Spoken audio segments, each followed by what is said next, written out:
You ever have one of those mornings where the whole world feels off, like the universe shifted just enough in the night to put you on the wrong side of everything? That was me right there, staring down at a brand new gleaming fence where my tractor trail used to run clear as day. I wasn't even fully awake, and already the clang of metal scared the crows off the power lines. Set the mood, you know. And behind that absurd wall was Karen HOA president, pink sun hat, gleaming designer shades, clipboard cocked like a weapon. She was grinning like she'd just split the atom. "You're trespassing, Jake," she said, voice so sweet it burned. "This path is now HOA property."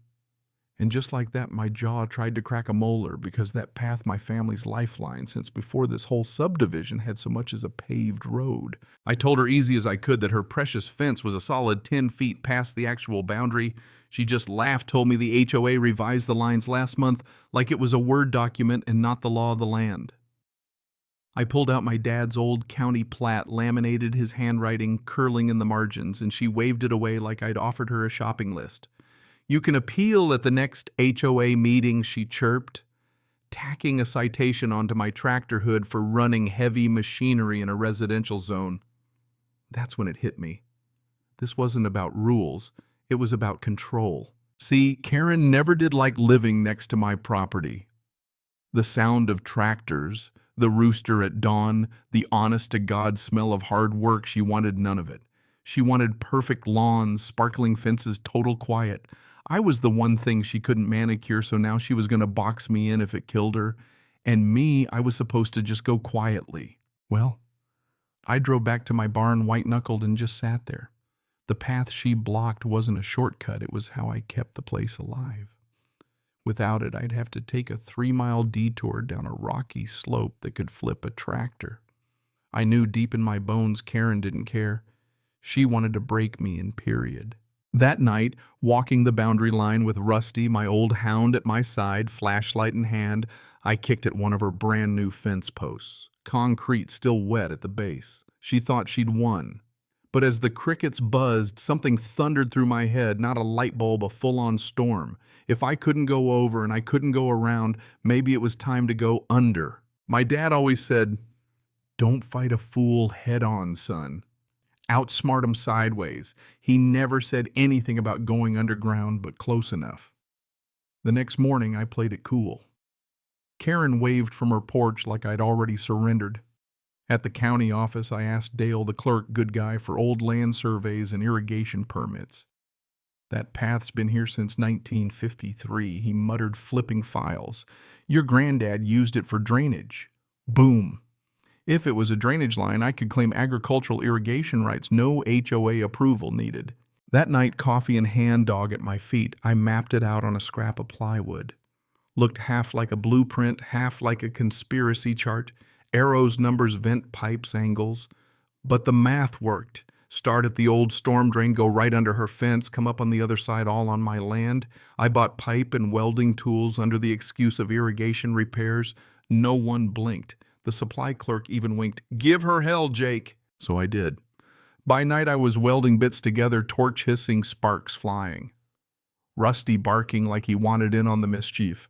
It was less about getting my path back, and more about proving I wasn't about to be run off by some plastic roses and HOA bylaws. A couple days later, I had my entry point hidden by the barn-reinforced pipe, makeshift winch tunnel lights.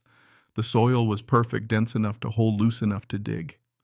I could almost hear my dad's big laugh he always loved when I turned a bad hand into a clever play. But you know how these stories go. Just when you think you've got the upper hand, the villain levels up. Karen somehow had gotten her hands on an updated HOA overlay map. I went back to Dale. He pulled out the original plat, traced the real line. "She's using the overlay, not the official county map," he told me. "That means nothing unless the county says so. Legally and geographically, that fence was on my land." I got the paperwork, marched to the sheriff, Buck, who just shook his head. "It's civil, Jake, unless she damages something or causes a hazard. Translation, you're on your own, buddy." well on my own never bothered me. The tunnel became not just a plan, but a mission. PVC steel fittings, industrial fans, calculations on diner napkins. I went all in. Karen, for her part, installed more cameras, called in fake noise complaints, started telling neighbors I was building a bunker. One night, digging by flashlight, I heard my neighbor's goats above me. Next thing you know, 2 goats tumble into my entry trench. I swear nothing will ruin your secret revenge project like a couple of goats. Pulled them out with a rope, threatened them with perjury if they talked. After that, I built a plywood hatch and camouflaged it with hay. Karen paced the fence with her phone, calling out HOA violations every time she saw a flicker of movement on my side. I'd wave. Evening, Karen. Good night for digging. She never waved back. The sheriff rolled up again, noise complaint nightclub in the barn. Just fixing irrigation, I told him. He grinned, told me to carry on. It was almost fun, this cat and mouse dance. But I kept digging, every foot reinforced, every support double-checked.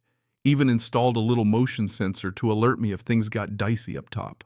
Then came the rain, hard pounding, relentless. Karen's overwatered, stone-paved yard started to sink, her prized hydrangeas collapsing in a muddy pit. She screamed across the field, blamed me for her own garden turning into a crater. The HOA showed up, county inspectors in tow. I watched them walk circles, poke at the mud, then shrug and leave. One muttered, "It's just a puddle." Karen started plastering the neighborhood with dramatic notices. Emergency HOA announcement, structural threat. I nearly choked on my coffee. I fixed the crater for her late at night just to mess with her head, replanted her flowers. She came out the next morning, jaw-dropped, furious that I'd fixed what I broke. I told her, "Guess you'll have to break it again." She nearly combusted. A couple days later, she hired a private surveyor. Ground-penetrating radar, the whole deal. They scanned the soil on her side, only county law, and triggered her own sprinkler line. The hose exploded, flooding her basement. I watched it all from my porch, trying not to laugh myself silly. Word got around. Karen, soaked to the bone, stomping and hollering, became the talk of the neighborhood. Next, she taped a formal HOA letter to my mailbox demanding I cease all underground activity pending geological review. I tossed it straight in the burn barrel. Sheriff Buck came by again, smirking. "Just don't bury yourself, Jake. I promised I wouldn't." Karen, meanwhile, installed even more cameras. I countered with mirrors that blinded her lenses when the sun came up.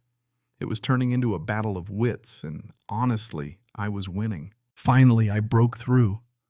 Sunlight streamed in at the far end of my tunnel, hidden perfectly behind an old oak at the edge of my pasture. I drove the tractor through lights glowing, engine rumbling, while above Karen hosted an HOA meeting giving herself credit for community safety. Right under her folding chairs, my tunnel hummed like the world's greatest secret. Then the real show. I timed it just right, fired up the tractor, auxiliary lights blazing rolled out from the far side just as her committee heard the rumble and saw the shimmer of light under their feet. Someone screamed. Earthquake, chairs toppled, coffee splashed, and Karen, she froze. Mouth open, clipboard clutched like a life raft. I parked, stood up, and shouted, "You blocked the path, Karen," so I made my own. Phones came out, neighbors started laughing, videos hit the internet. Farmer outsmarts HOA with underground tunnel was everywhere by sundown. The county hearing was a formality at that point. Karen made a dramatic show, but the clerk, Dale, and even the sheriff backed my permits, my maps, my rights. The judge banged the gavel, case dismissed. HOA interference forbidden. Karen's empire crumbled right there, and for the first time she looked small, scared, finished. Weeks passed. The neighborhood relaxed. Karen quit as HOA president, disappeared into her house. Her perfect lawn went wild. The tunnel became legend. Kids whispered about the secret highway. Neighbors brought me pie. The local paper ran a story. I sealed the entry, left a plaque halfway down the tunnel. Work hard, dig deep, stay kind. Now I walk the land in peace. The fence still stands, but I don't even see it. Sometimes at sunset, I stand by the barn, cup of coffee in hand, rusty at my feet, and think about my father's words, how the land has its own kind of justice if you listen close enough. When someone tries to bury you with rules, dig deeper, build smarter. Sooner or later, while they're guarding the surface, you'll have built a world beneath their feet. And if you ever find yourself staring down a petty tyrant, remember, you don't have to fight loud to win big. Sometimes the best revenge is the one they never even see coming. What do you think? Did I go too far? Or is this just the kind of justice the world needs more of? Drop your story, your thoughts, your wildest HOA tales down below. And hey, if you're ever feeling boxed in, just remember the ground's always softer if you know how to dig.